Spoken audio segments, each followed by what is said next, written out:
Good morning everyone. Good morning everyone. Ugadi ప్రతి ఉగాదికి పవన్ కళ్యాణ్ మనకి ఏదో ఒకటి ఇస్తాడు. లైక్ గబ్బర్ సింగ్ టైంలో కూడా మనకి ఇలాగే చేశారు. ఎంత బాగుందంటే మూవీ చెప్పలేను సార్ నేను అసలు దాని గురించి. దానిలో ఉన్న ప్రతి ఒక్క డైలాగ్ కానీ ఆయన పాత మూవీస్ ప్రతి ఒక్కటి కూడా హైలైట్ చేసి ప్రతి ఒక్క మూవీని ఎంత బాగా ఎలివేట్ చేశారు మూవీని. పవన్ కళ్యాణ్ ఎలా ఉన్నారంటే అసలు నేను చెప్పలేను sir. He really power star Pawan Kalyan. తను ఒక టెర్రరిస్ట్ దగ్గరికి వెళ్ళినప్పుడు తను చెప్తాడు ఏమనంటే, మా భారతదేశంలో బొట్టు పెట్టి ఒక మనిషిని ఎలా ఇన్వైట్ చేస్తారో చెప్పాడు.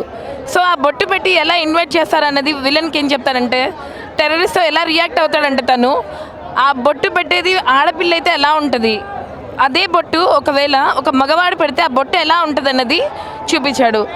ఆ టైంలో తను యాక్ట్ చేసినట్టు ఉండదు, ఒక టెర్రరిస్ట్తో ఎన్కౌంటర్ చేసినట్టు ఉంటుంది. He is not deputy CM, he is not hero, he reacts like Indian, Hindustan, పక్కా హిందుస్థాన్. తరలి రాగ తనే వసంతం ఆ సాంగ్ తోటి ఒక సాంగ్తో వస్తారు. ఆ సాంగ్తో తను వస్తాడు.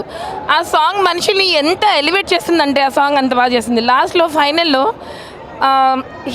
యు ఆర్ అ సోల్జర్ అంటాడు. నో, హీఈస్ అ ట్రావెలింగ్ సోల్జర్ అని తను అంటాడు.